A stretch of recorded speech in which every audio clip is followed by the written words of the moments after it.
जय हिंद एवरीवन। आज है ट्रिग्नोमेट्री में आने वाला कॉन्सेप्ट हाइट एंड डिस्टेंस की क्लास। एंड इस क्लास में मैं गारंटी दे रहा हूं कि किसी को बेसिक भी नहीं पता हो ना तो हाइट एंड डिस्टेंस की, तो वो भी किसी भी क्वेश्चन को, हाइट एंड डिस्टेंस में आने वाले किसी भी क्वेश्चन को बिल्कुल ऐसे पानी की तरह खत्म कर देगा। समझ रहे हो, बिल्कुल हवा की तरह उसको उड़ा के क्वेश्चन को रख देंगे। तो अगर कोई भी हो जिसको हाइट एंड डिस्टेंस में प्रॉब्लम आ रही हो, चाहे वो डिफेंस का हो या फिर किसी भी अदर कैटेगरी से पढ़ रहा हो, तो वो इस क्लास को देख सकता है एंड अपना हाइट एंड डिस्टेंस के कॉन्सेप्ट को बिल्कुल बढ़िया बना सकता है। तो चलिए चलिए अपने पिक्चर को यहाँ पे करते हैं छोटा। ये हो गया, ये अपने पिक्चर को कर दिए छोटा, क्लास को आगे बढ़ाया जाए, है ना, क्योंकि हम लोग फालतू बकवास नहीं करेंगे, क्लास को जितना हो सके जल्दी खत्म करेंगे। एंड बिल्कुल बेसिक से बेसिक इस क्लास में आपको बढ़िया से बढ़िया शॉर्ट ट्रिक बताऊंगा कि आप किसी भी क्वेश्चन को बिल्कुल ऐसे ऐसे खत्म कर सकते हो। सो हमारे चैप्टर का क्या नाम क्या है? Height and distance. ठीक। हाइट एंड डिस्टेंस तो सभी को पता है कि आप लोगों ने काफी सारे टीचर से पहले पढ़ा भी होगा। तो चलो आज मेरे मेरे से पढ़ के देख लो कि तुमको क्या डिफरेंस सीखने को मिलता है। सबसे पहले हम क्या सीख समझते हैं,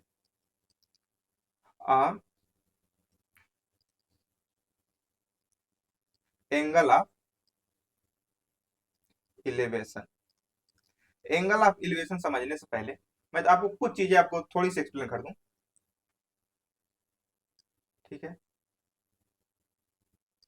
अब देखो, इतना तो आपको हर कोई बता देता है कि ये,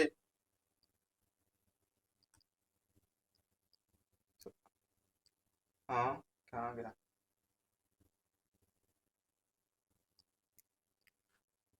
ये इसको सीधा हो जा भाई। हाँ ठीक है, इसको लाइन है साइड बोलते हैं। इसको हर कोई बता देता है कि हॉरिजॉन्टल लाइन होती है। ठीक। एंड ये क्या होता है, इनके बीच में जो एंगल बनता है उसी को क्या कहते हैं? Angle of elevation. अब इसके आगे मैं इसमें क्या ऐड करने वाला हूँ, थोड़ा सा ध्यान दे गौर कीजिएगा। अब देखो, सपोज करो कि एक आदमी यहाँ खड़ा है। ठीक, एक आदमी यहाँ पे खड़ा है। एंड सपोज करो और दूसरा आदमी यहाँ खड़ा है। ठीक, एंगल, एक आदमी यहाँ खड़ा है। अब ये आदमी जो जो एंगल ऑफ इलिवेशन में क्या होता है कि ये जो आदमी यहाँ पे खड़ा है, इसको हम क्या कहते हैं? ऑब्जेक्ट। मतलब ऑब्जेक्ट। एंड ये जो नीचे खड़ा है इसको हम क्या कहते हैं? ऑब्जर्वर। ऑब्जर्वर का काम क्या होता है? जो इसको देख रहा उसको हम क्या कहते हैं? ऑब्जर्वर। एंड जो यहाँ पे खड़ा है, जो बस बस यहाँ पे खड़ा और एक ऑब्जेक्ट की तरह, एक सामान की तरह, उसको हम क्या कहते हैं? ऑब्जेक्ट कहते हैं। ठीक है। अब लाइन ऑफ साइट क्या होती है, ध्यान देना। Object and observer, object and observer के बीच में जो लाइन बनती है ना, उनके, जैसे मान लो कि ये तुम्हारी आंखें हैं, ये उनकी आंखें हैं, उनके बीच में तो बिल्कुल लाइन बनी ना, तीर, क्या कहते हैं, चील की निगाह वाली आंखें, उसी को हम कहते हैं लाइन ऑफ साइट। जो कि जैसे एक आंख इधर है, एक आदमी, दो दो आपस में देख रहे हैं, दोनों की जब आंखों के बीच में जो लाइन बनती है उसी को हम कहते हैं लाइन ऑफ साइट। समझ में आ गई बात, लाइन ऑफ साइट क्या होता है? ठीक है। अब हॉरिजॉन्टल लाइन क्या होती है? अब देखो, जैसे मान लो कि ऑब्जर्वर, या जो मतलब जो इंसान देख रहा हो यहाँ खड़ा है, एंड ऑब्जेक्ट है जो यहाँ पे खड़ा है। अब दोनों ये बराबर प्लेन पे तो है नहीं, लेकिन अगर मैं ये कहूँ कि ऑब्जर्वर यहाँ आ जाए, जो देख रहा था, जो पहले यहाँ पे छत पे थी, अब वो नीचे आ गई सीढ़ी से, अब दोनों बिल्कुल पास वाली लाइन में खड़े हैं। तो अब ऑब्जर्वर एंड ऑब्जेक्ट के बीच में जो लाइन बनेगी उसी को हम क्या कहते हैं? ऑब्जेक्ट, हॉरिजॉन्टल लाइन कहते हैं। पहले जो ये था, पहले पहले ऑब्जेक्ट यहाँ पे था, अब वो सीढ़ी से उतर के नीचे आ गई। ठीक।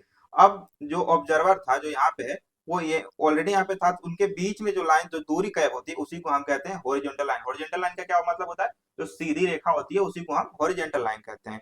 अब ये वापस सीढ़ी पे चली गई। ठीक, क्योंकि ज्यादा देर तक रहेगी तो कोई मार, मम्मी मारेगी। ठीक, अब देखो, अब इनके बीच में, अब line of side and horizontal line के बीच में जो एंगल बनता है, जिसको हम थीटा से डिनोट करते हैं, थीटा से डिनोट करते हैं, इसी को एंगल ऑफ इलिवेशन कहते हैं। ठीक, अब सिंपल भाषा में ये समझ लो कि जब कोई आदमी नीचे से ऊपर की तरफ देख रहा हो तब हम एंगल ऑफ इलिवेशन का यूज करते हैं। ठीक, अब ये तो हो गया एंगल ऑफ इलिवेशन। अब समझो एंगल ऑफ डिप्रेशन क्या होता है। ठीक, angle of depression, so pen का कलर चेंज कर लिया एंड ये हो गया जादू। Angle of depression. ठीक, जो व्यक्ति, देखो ध्यान से देना, ये सीधी लाइन है। ठीक, ये ज्यादा टेढ़ी हो गई, कुछ चीजें टेढ़ी ही होती हैं, सीधी होती ही नहीं। ठीक, अब ये जो हॉरिजॉन्टल लाइन यहाँ पे क्या एंगल ऑफ इलिवेशन में नीचे थी, अब वो ऊपर चली गई। ठीक, अब ये हो गई हॉरिजॉन्टल। ठीक, अब जो ऑब्जर्वर है, अब वो ऑब्जर्वर यहाँ पे आ गया। ठीक, और जो ऑब्जेक्ट था अब यहाँ पे आ गया। अब ऑब्जर्वर यहाँ से इनको देख रहा है। ठीक, एंड जैसे सपोज करो कि एंगल ऑफ इलिवेशन में से समझो, तुमको समझ थोड़ा सा डिटेल में एक्सप्लेन करता हूँ। एंगल ऑफ इलिवेशन जो ऑब्जर्वर था वो क्या कहते हैं फिफ्थ फ्लोर पे था, सेकंड फ्लोर पे था, एंड जो ऑब्जेक्ट था वो थर्ड फ्लोर पे था। अब थर्ड फ्लोर से ऑब्जेक्ट जो है यहाँ पे नीचे आ चुका है, बिल्कुल ग्राउंड फ्लोर पे आ गया है। एंड एंड ऑब्जर्वर अभी भी उसको क्या कहते हैं देख रहा है, तो इसका मतलब ये हो गई लाइन ऑफ साइट।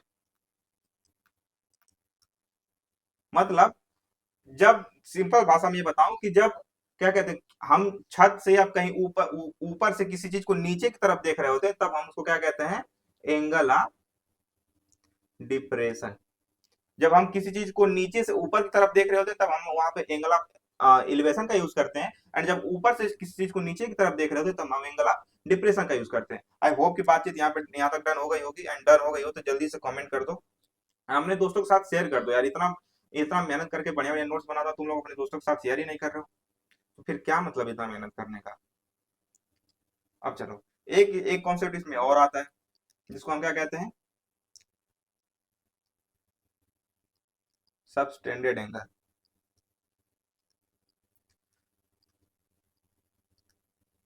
ठीक, सबस्टेंडेड एंगल क्या होता है, क्या होता है सॉरी, सबटेंडेड एंगल क्या होता है। देखो एक सेकेंड। देखो एक एक आदमी है, जैसे ऐसे सपोज करो कि ये एक बिल्डिंग है। ठीक, ये एक बिल्डिंग है एंड बिल्डिंग का ये हेड समझ लो या फिर सबसे ऊपरी हिस्सा, एंड ये नीचे हो गया बॉटम।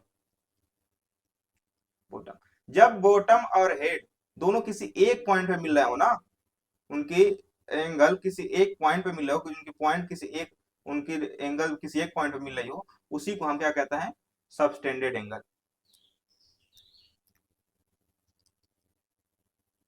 Subtended angle. अगर तुमको ये समझ नहीं आया तो एक दूसरा एग्जांपल ले लेते हैं। जैसे सपोज करो कि ये एक बिल्डिंग है। ठीक, बिल्डिंग के ऊपर एक झंडा लगा हुआ है, एक झंडा लगा हुआ है। अब झंडा का हेड क्या है यहाँ पे होगा, एंड बॉटम क्या होगा यहाँ पे। बॉटम का मतलब होता है नीचे की तरफ, मतलब जो सबसे निचली वाला हिस्सा होता है। अब इसको थोड़ा सीरियस कर दूं अगर समझ में आ गया हो तो जो इसका क्या कहते हैं ये हेड है, एंड अब इन दोनों का एक सिंपल पॉइंट से क्या कहते हैं एक पर्टिकुलर या फिर एग्जैक्ट पॉइंट वाली कहाँ बनेगी, जमीन पे ही बनेगी ना। तो हम इसको यहाँ पे लेके चलते हैं इसको। अब इसकी बॉटम पॉइंट यहाँ पे जमीन पे बनी, एंड इसका जो हेड वाला है ये भी एक उसी प्लेन जमीन पे बनी। तो अब ये दोनों पॉइंट एक जगह मिल रहे हैं, इसी को हम क्या कहते हैं सबस्टेंडेड एंगल। अगर समझ समझ में आ गया तो बिल्कुल, तो जल्दी से लाइक कर दो। सबस्टेंडेड।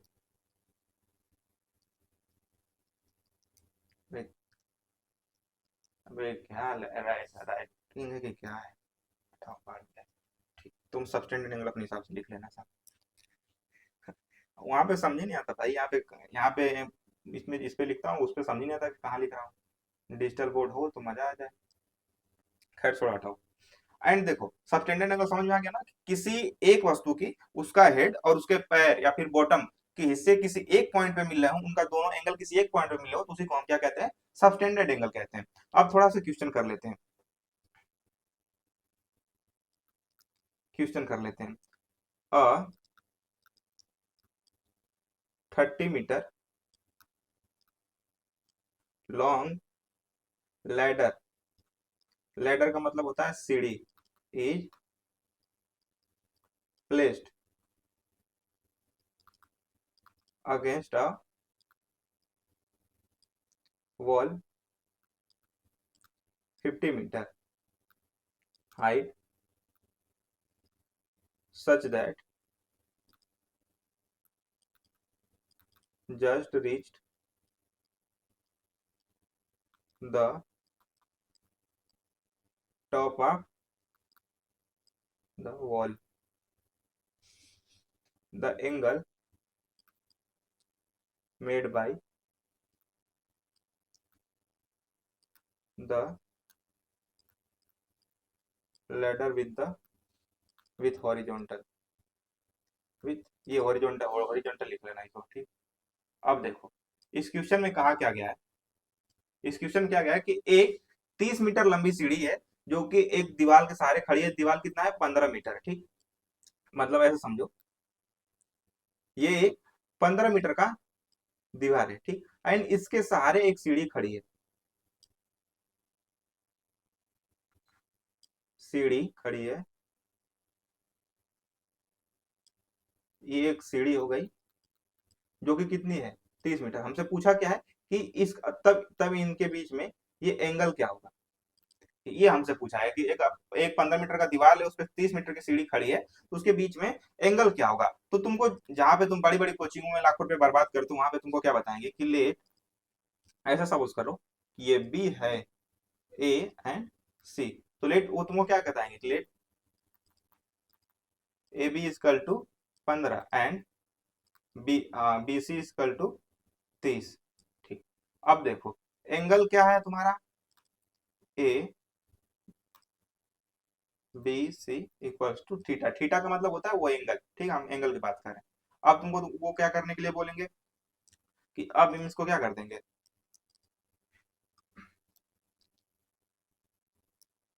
साइन थीटा पुट कर दें, क्योंकि हमें परपेंडिकुलर एंड हाइपोटेन्यूस दिया गया है, इसलिए हम साइन थीटा की यूज करेंगे। तो यहाँ पे क्या होगा, ए बी अपान में बी सी इक्वल टू क्या हो जाएगा 15/30, here is 15 and sine 15 degree की वैल्यू क्या होती है, साइन 15 के साइन, अरे 1/2 होगा ना यहाँ पे, साइन 1/2, सॉरी, साइन 1/2 की वैल्यू क्या होती है 30 डिग्री, इसका मतलब यहाँ पे क्या होगा 30 degree, here is your answer. अब तो ये हो गई आम जिंदगी, अब तुमको मैं दिखाता हूँ कि मेंटोस जिंदगी क्या होती है, क्योंकि इसीलिए पैसा खास है, बाकी सब तो टाइम पास है।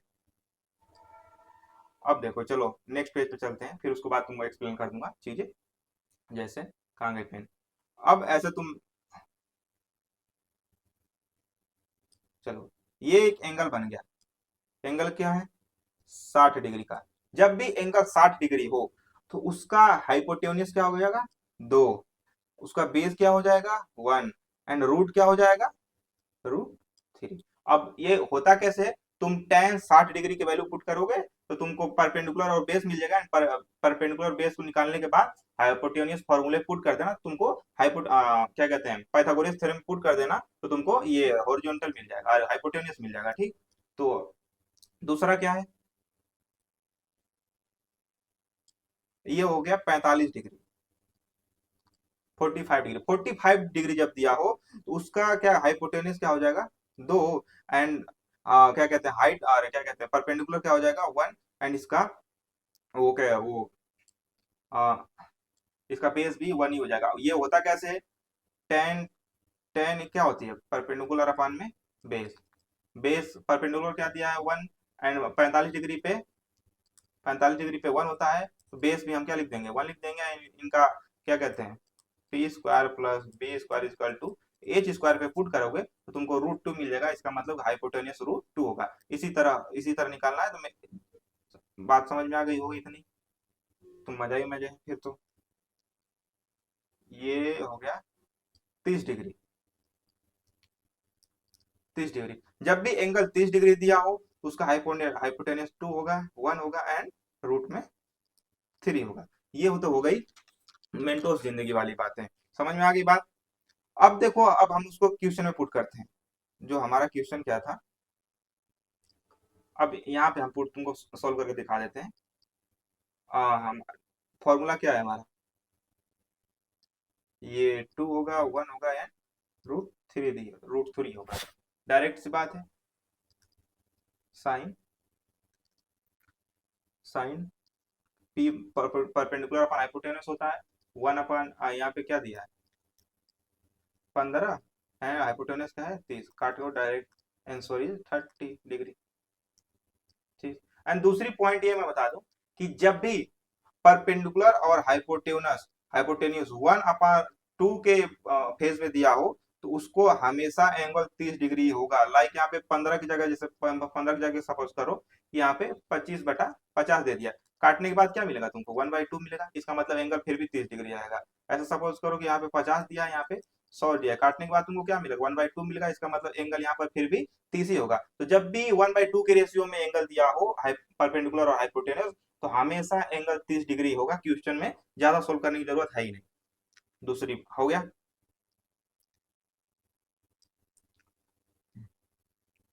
एक और question, a kite a kite is flying, a kite is, ऐसा नॉर्मली बता दूं क्या? ठीक है, मैं बोल दे रहा हूँ, तुम लोग लिख लेना है, टाइम बहुत लेट हो जाएगा नहीं तो। सपोज करो यहाँ पे एक पतंग है जो कि उड़ रही है। पतंग जाहिर सी बात है उड़ेगी तो ऐसा सीध उसका उसकी रस्सी सीधी तो होगी नहीं, है ना। तो ये सीधी तो होगी नहीं, तो वो उड़ रही है ऐसे तिरछी, ऐसे तिरछी तिरछी रेखा में उड़ रही है। एंड जो इसकी रस्सी है उसको वो है 30 मीटर की। ठीक। अब अब इसका जो डायरेक्ट यहाँ पे हाइट जो है, यहाँ पे डायरेक्ट जमीन से जो हाइट है वो कितना दिया गया है, वो कुछ नहीं दिया गया है, उसी वही हमसे पूछा गया है। एंड ये जो एंगल बना रही है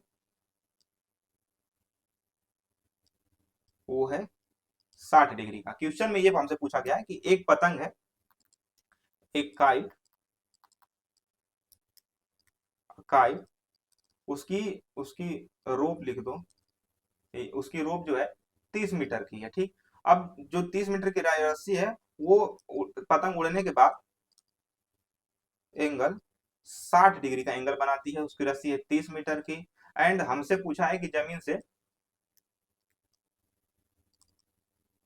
जमीन से उसकी हाइट कितनी होगी। अब हम डायरेक्ट क्या कर देंगे, डायरेक्ट अपने फॉर्मूले पे पुट कर दें। हमारा फॉर्मूला क्या था, मैं सब कुछ लिखते चला हूँ। फॉर्मूला हमारा क्या था, ये √3 परपेंडिकुलर, हाइपोटेनस 2 एंड 1। अब डायरेक्ट हमें पुट कर देते हैं। अब इसको हम ना कंपेयर कर देंगे। तो देखो 2 यूनिट मतलब 30, एंड इससे कंपेयर, हाइपोटेनस हाइपोटेनस कंपेयर करेंगे, परपेंडिकुलर से परपेंडिकुलर कंपेयर करेंगे, एंड बेस से बेस कंपेयर करेंगे। तो टू यूनिट क्या हो जाएगी यहाँ पे 30। तो इसका मतलब 1 यूनिट इज इक्वल टू 15। ठीक। तो अब हमको पूछा क्या है कि √3 बताओ, तो इसका मतलब ये है कि 15 √3। ये जो √3 है परपेंडिकुलर, और हमसे यही परपेंडिकुलर पूछा है, तो ये जो √3 है इधर इधर आ जाएगा। And 1 unit,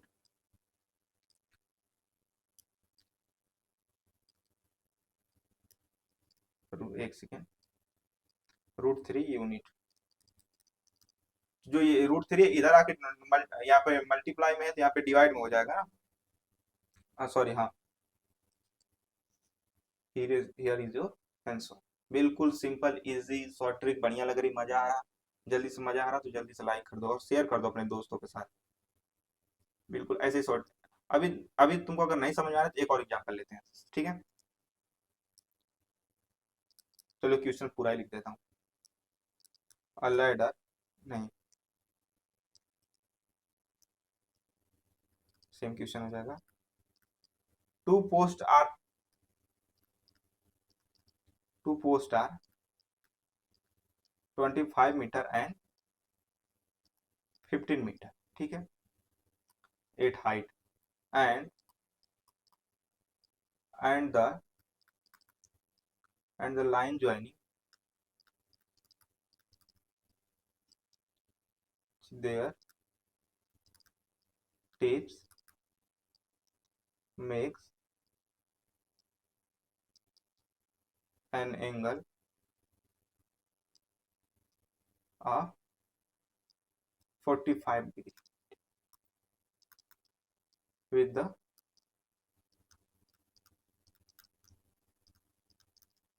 horizontal the distance between posts is। अब देखो क्वेश्चन में पूछा क्या गया है, ठीक है, दो पोस्ट हैं, सॉल्यूशन कर देते हैं यहाँ पे, दो पोस्ट हैं, ठीक, एक पोस्ट क्या है 25 मीटर का, ठीक, दूसरा पोस्ट जो है वो कितने का है 15 मीटर का, ठीक। अब जाहिर सी बात है कि 25 के जो बराबर में आएगा यही एंगल बनेगा, एंगल बनेगा, है ना। तो अब जाहिर सी बात है कि इतना वाला जो हिस्सा है वो 15 है एंड इतना हिस्सा जो है वो 10 है। हमसे पूछा क्या है, हमसे पूछा अब and 45 the joining there tips make an angle 45 degree with the horizontal. अच्छा ठीक है, हमसे इस एंगल को जो है वो 45 डिग्री बता रहा है, तो हमसे पूछा है कि इसके बीच में जो ज्वाइनिंग लाइन है ये इसकी ये कितने मीटर का होगा, ठीक। अब सिंपल सा ये है h equal to h equal to B का है, मतलब इसकी हाइट एंड बेस सेम होनी चाहिए। वो कैसे होगी, जैसे अब देखो ये हो गई एन आई ज्वाइनिंग पॉइंट। अब एक बात हमेशा नोट कर लेना कि जब भी 45 डिग्री जब भी 45 डिग्री का एंगल दिया हो, जब भी 45 डिग्री का एंगल दिया हो तो हमने क्या पढ़ा है, tan 45 डिग्री 1 होता है, तो हम इसको अपान में 1 लिख दें। कोई दिक्कत है, दिक्कत कोई दिक्कत होनी नहीं चाहिए, दिक्कत होगी कैसे कि जैसे मान लो कि ये 5 दिया है उसके अपान में 1 लिख दूं, इस पे 5 से कोई असर पड़ेगा, कोई असर नहीं पड़ेगा। इसीलिए जब भी tan 45 डिग्री की वैल्यू दी हो तो वहां पे परपेंडिकुलर अपान में बेस हो जाता है। इसका मतलब कि जो यहाँ पे क्या कहते हैं, जो यहाँ पे दिया है 10 डिग्री, तो यहाँ पे 10 मीटर दिया है, वो भी यहाँ पे 10 हो जाएगा, जिसका मतलब इसकी जो डिफरेंस है या फिर डिफरेंस है वो भी 10 हो जाएगी। And here is your answer. Simple है, आसान है, आसानी होगा क्योंकि हम जो पढ़ा रहे हैं। नहीं समझ समझ में तो आ ही गया होगा, इसमें समझना ही क्या है। ठीक, अब देखो, अब तो ये तो हो गया सिंगल सिंगल एंगल का। अब अब जो कॉन्सेप्ट है डबल एंगल,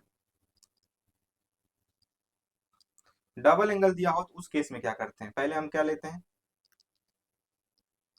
30 डिग्री है 60 डिग्री को लेके चलते हैं, सपोज कर,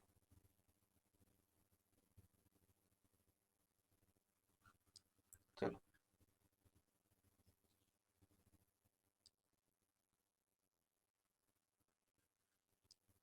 ठीक है। एक बात हमेशा नोट कर लेना, ये लाइन जितनी दूर होगी वो उतना छोटा एंगल बनाएगी। इसका मतलब अगर ये लाइन दूर है तो यहाँ पे क्या बनेगा 30 डिग्री, एंड ये लाइन सबसे नजदीक है तो यहाँ पे क्या बनेगा 60 डिग्री, ठीक। अब देखो जादू देखो, अब तुम, अब हमने हमने क्या देखा था कि tan tan 60 की वैल्यू क्या होती है √3 p बाई बी, √3 होती है, हम इसके अपान में 1 कर दें, कोई दिक्कत, कोई दिक्कत नहीं। ये तो हो गई 60 डिग्री की वैल्यू, एंड tan 30 डिग्री की वैल्यू क्या हो जाएगी 1/√3। हमने ये पढ़ा था। अब देखो ध्यान से देखो, 60 डिग्री में हमने क्या लिख रहे थे, 1 लिख रहे थे, एंड यहाँ पे 2 लिख देते हैं। ठीक, अब अब जो है 60 डिग्री के हिसाब से अगर हम चलें, 60 डिग्री के हिसाब से अगर चलें तो यहाँ पे √3 आएगा, एंड 30 डिग्री के हिसाब से चलें तो ये 1 आएगा। तो हमेशा करना क्या होता है कि जो ये बड़ी वैल्यू है ना, इसमें छोटी वैल्यू को मल्टीप्लाई कर देना। ठीक, तो 1 में इधर कर देते हैं, 1 इंटू √3 करेंगे तो क्या हो जाएगा, √3। और हम कर इसलिए रहे हैं क्योंकि ये दो वैल्यू एक साथ नहीं हो सकती, ये दो वैल्यू एक साथ नहीं हो सकती, हमें किसी एक को ही लेना पड़ेगा। इसलिए जो बड़ी वैल्यू है ना, उसमें हम छोटे वैल्यू को मल्टीप्लाई कर देंगे तो जो फाइनल आंसर होगा वही हो जाएगा। तो फाइनल आंसर हमारा क्या आ रहा है, फाइनल आंसर हमारा क्या आ रहा है, √3। अब हमने √3 से मल्टीप्लाई यहाँ करी है, तो √3 से मल्टीप्लाई हमने यहाँ भी करनी पड़ेगी,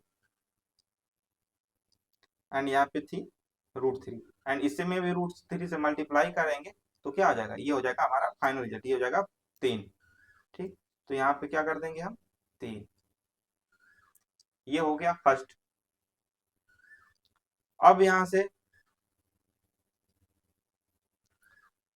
सेकेंड कॉन्सेप्ट पे चलते हैं, 45 एंड 30 डिग्री, 45 और 30 डिग्री का अगर दिया हो एंगल, तब उस केस में क्या करते हैं।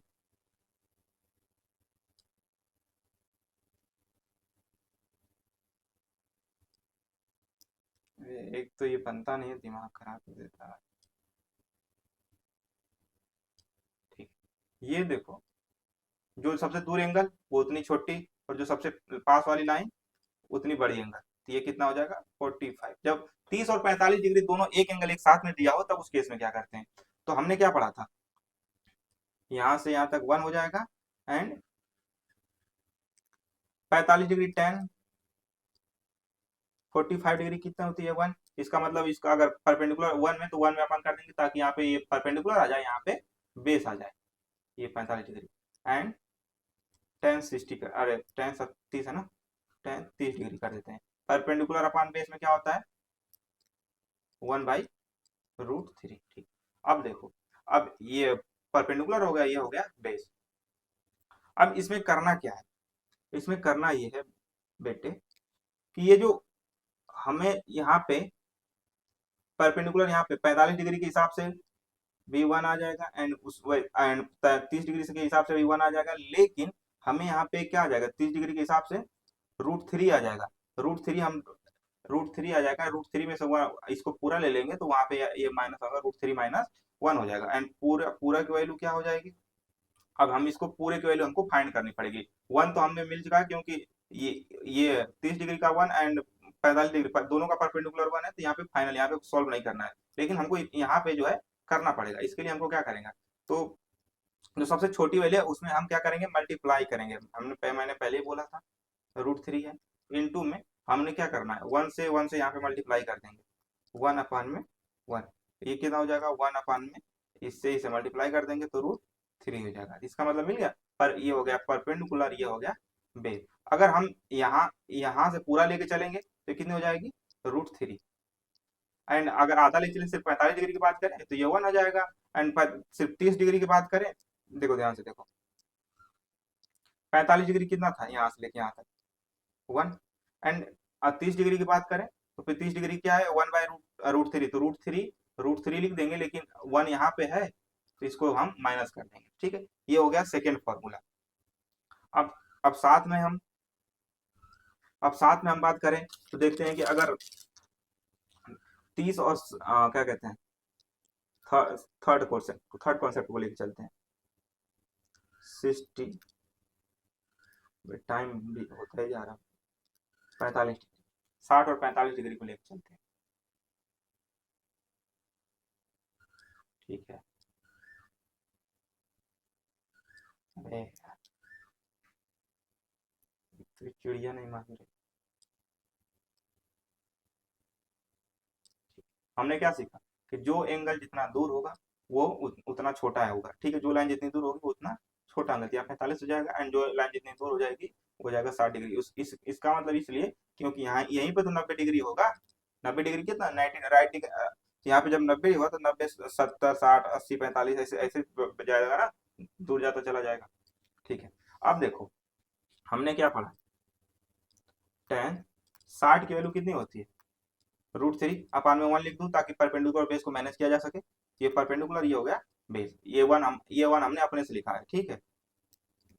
एंड टेन 45 डिग्री, इसमें क्या हो जाएगा 1, एंड अपान में 1 लिख दूं, कोई दिक्कत, कोई दिक्कत नहीं। अब देखो करना क्या है, तो 60 के हिसाब से अगर चलें तो यहाँ पे √3 हो जाएगा, 45 के हिसाब से चलें तो यहाँ पे 1 हो जाएगा। हमने अभी क्या सीखा कि जो बड़ा साइन है ना उसमें छोटे वाले का मल्टीप्लाई कर देंगे। इसका मतलब कि 1 इंटू √3 कर देंगे तो कितना आ जाएगा √3, तो ये हमारा फाइनल रिजल्ट क्या हो जाएगा, √3 हो जाएगा। अब यहां से यहां तक हमने क्या सीखा, इसका बेस कितना था 60 डिग्री का 1 था, ठीक। एंड 45 डिग्री को हम क्या कर देंगे, लिख देंगे √3 - 1, ठीक। अब देखो, अब इस पूरे को हमको फाइंड करना है, उसके लिए क्या करेंगे, ये बेस है ना,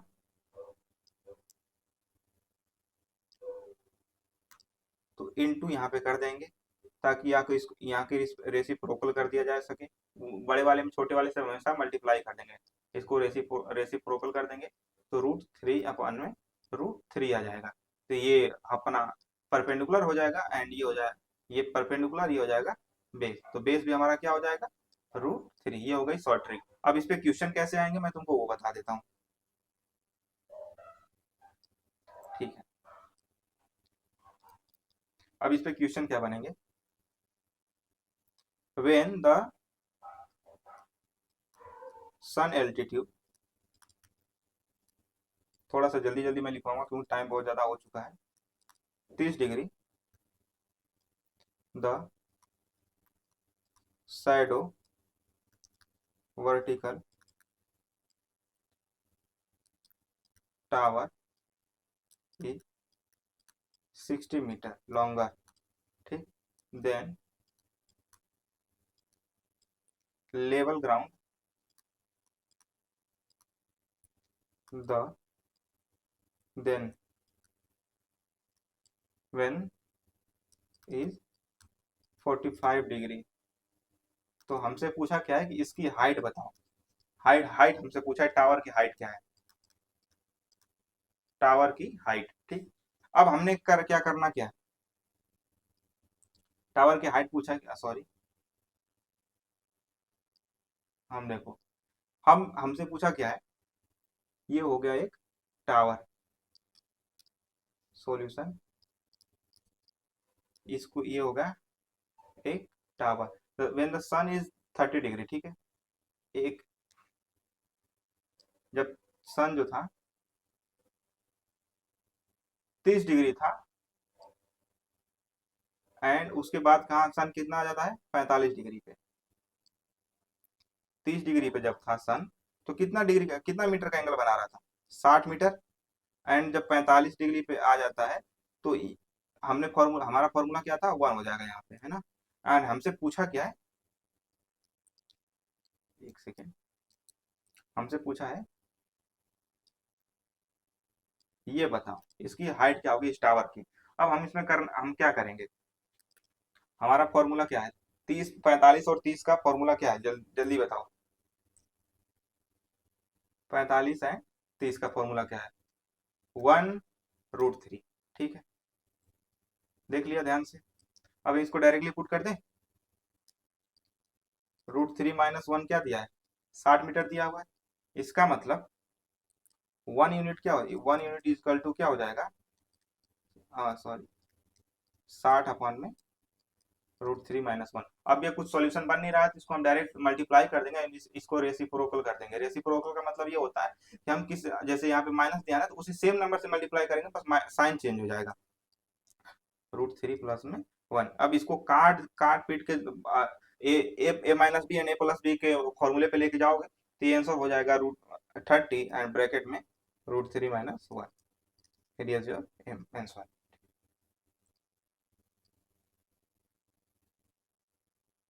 एंड दूसरा क्वेश्चन देख लेते हैं, angle of elevation of the top of the tower from the certain point 30। एक एंगल ऑफ एलिवेशन है, ठीक है, उस वहां से वहां से फ्रॉम द टावर, एक टावर है, समझो समझो, एक टावर है, ठीक, वहां से हम जो एंगल ऑफ एलिवेशन देख रहे हैं, एंगल ऑफ एलिवेशन का मतलब नीचे की तरफ, वो बनता है कितना, 30 डिग्री, ठीक। If the observer move 20 metre, मतलब ऑब्जर्वर जो है यहाँ से 20 मीटर मूव करता है इस साइड को, इस साइड की तरफ 20 मीटर जो है मूव करता है, तो एंगल जो है कितना बन जाता है, is the tower at the certain point at the angle 15 degree. तो 20 मीटर मूव करता है तो 15 डिग्री बढ़ जाता है, 15 जैसे मान लो कि यहाँ पे था 30 डिग्री पे था, फिर वो 20 मीटर और आगे बढ़ा, 20 मीटर और आगे बढ़ा, तो वो क्या कहते हैं 15 डिग्री और हो गया, तो 15 जब 30 में प्लस में 30 में 15 ऐड कर देंगे, कितना हो जाएगा, 45 डिग्री का एंगल होगा। क्वेश्चन मैं नहीं पा पा रहा हूँ, थोड़ा सा जल्दी है। तो 30 में 45 डिग्री यहीं बनेगा ना, इधर तो बनेगा नहीं, इधर ही बनेगा, तो ये हो जाएगा 45 डिग्री। तो हमको इसकी जो हाइट है ना, ये फाइंड करनी है, हमको इसकी हाइट फाइंड करनी है, इसकी हाइट क्या होगी। देखो, अब ध्यान दो, हमने हमका हमारा फॉर्मूला क्या था, ये √3 - 1 था, ये 1 था, एंड हमारा फॉर्मूला ये परपेंडिकुलर 1 था, ठीक। तो √3 - 1 यूनिट इक्वल्स टू 20 मीटर, क्योंकि यहाँ से यहाँ मूव किया था 20 मीटर, तो जब 15 डिग्री ऐड हुआ था, 15 डिग्री होता 30 प्लस 15 45 डिग्री हो गई, ठीक। अब हमें करना क्या है, 1 डिग्री क्या हो जाएगा, 20 अब √3 - 1 इंटू में √3 + 1। जब भी ऐसा कुछ अपान में √3 माइनस या कुछ अपान रूट में आ जाए तो उसको तुरंत रेसिप्रोकल कर देना, सॉरी, जबान लपलपा जाती है कभी कभी भाई। ए माइनस भी ए प्लस भी, इसको डायरेक्ट करोगे तो कितना हो जाएगा, 20 है ना, तो ए माइनस बी प्लस बी अपान में 2 आ जाएगा, 2 से काटने के बाद आंसर कितना बचेगा, तो 1 = क्या हो जाएगा, 10 ब्रैकेट में √3 + 1, इट इज योर आंसर, ये हो गया, ठीक। कुछ और क्वेश्चन कर मुंह से बता दे रहा हूँ। एक आदमी है, एक पेड़ है, ठीक, एक पेड़ है, ठीक, एंड इसके सामने ये पूरी नदियां हैं, पूरी नदियां बनी है, इस पे जो है एक नाव बनी है, एंड यहाँ पे इसकी एक डाढ़ है, टहनी है, जिसपे एक आदमी बैठा हुआ है, एक आदमी बैठा है, ठीक, मैं, एक आदमी बैठा हुआ है, एंड ये इस नाव को देख रहा है, एंड इस नाव को ये देख रहा है बहुत ध्यान से, ठीक है। तो एंगल होता है 30 डिग्री, एंड 60 जाते हैं तो 6 मिनट लगता है, हाँ ठीक है। क्वेश्चन ये है कि एंगल जब यहाँ पे आदमी देख रहा होता है ना, तो यहाँ पे क्या कहते हैं इसको, ये नाव इधर से इधर जा रही होती है, तो यहाँ पे एंगल बनता है, एक सेकंड इसको ऐसे कर देता हूँ, ये बनता है 30 डिग्री। जब यहाँ पे नाव होती है तो यहाँ पे एंगल बनता है 30 डिग्री, लेकिन जब ये नाव यहाँ से हट के, यहाँ से क्या है, जब ये नाव यहाँ से हट के फिर यहाँ आ जाती है, तो उसको वहां पे एंगल कितना बन जाता है, 60 डिग्री। ये हमारा क्वेश्चन है, ठीक। और देखो क्या कहते हैं, 30 डिग्री से 60 डिग्री पहुंचने में उसको टोटल 6 मिनट टाइम लगते हैं, ठीक। तो हाइट हमको ये पूछा है कि इस आ, इस पेड़ की इस पेड़ की हाइट क्या है, फिर सिंपल है, 6 मिनट लगता है तो पूरा, अच्छा सॉरी, ये नहीं, क्वेश्चन दूसरा है। फिर ये पूछा है कि यहाँ से यहाँ तक के बीच में टोटल डिस्टेंस क्या, क्योंकि यहाँ से 30 डिग्री, सिर्फ 30 से 60 चलने में 6 मिनट लगा, तो टोटल डिस्टेंस कितना कवर हुआ, तो हम यहाँ पे डायरेक्टली पुट करते, फॉर्मूला तुम बता ही दिया मैंने। तो 30 डिग्री चलता है तो 6 मिनट, क्या कहते हैं, 6 मिनट टाइम लगता है, तो इसका मतलब 2 यूनिट इक्वल टू 6 मीटर। अब ये 2 कहाँ से आए, तुम जाके फॉर्मूला ऊपर से चेक कर लेना, है ना। देन 1 = 3, तो कितना हो जाएगा, 2 प्लस में 1 का इसको कर देंगे तो 3 प्लस में 6, here is your answer final.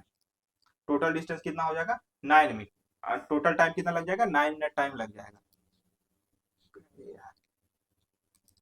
Then 6 plus में 3 = 9 मिनट। क्या होगा 30 डिग्री से 60 डिग्री चलने में 6 मिनट का टाइम लगा। तो तो पूरा स्टार्टिंग से पूरा फाइनल का डायरेक्शन पूछा है कितना टाइम लगेगा, तो हो जाएगा क्या कहते हैं 6 और 3 ऐड कर देंगे कितना हो जाएगा 9 मिनट टाइम। ये हमारा क्वेश्चन ये हो गया। एंड इस क्लास को यहीं खत्म करते हैं। मिलते हैं नेक्स्ट क्लास में, तब तक के लिए जय हिंद। एंड जितने भी आपके दोस्त यार मित्र जो भी है सबके साथ शेयर कर दो यार। क्लास तुम शेयर नहीं करो इसलिए थोड़ा सा मोटिवेशन कम होती जा रही है। एंड मेरा मोटिवेशन तो ठीक है छोड़ा हटाओ। तो थोड़ा सा क्लास को शेयर कर दो एंड मिलते हैं नेक्स्ट क्लास में, तब तक के लिए जय हिंद। एंड चलो यहाँ से इसको एंड कर दें।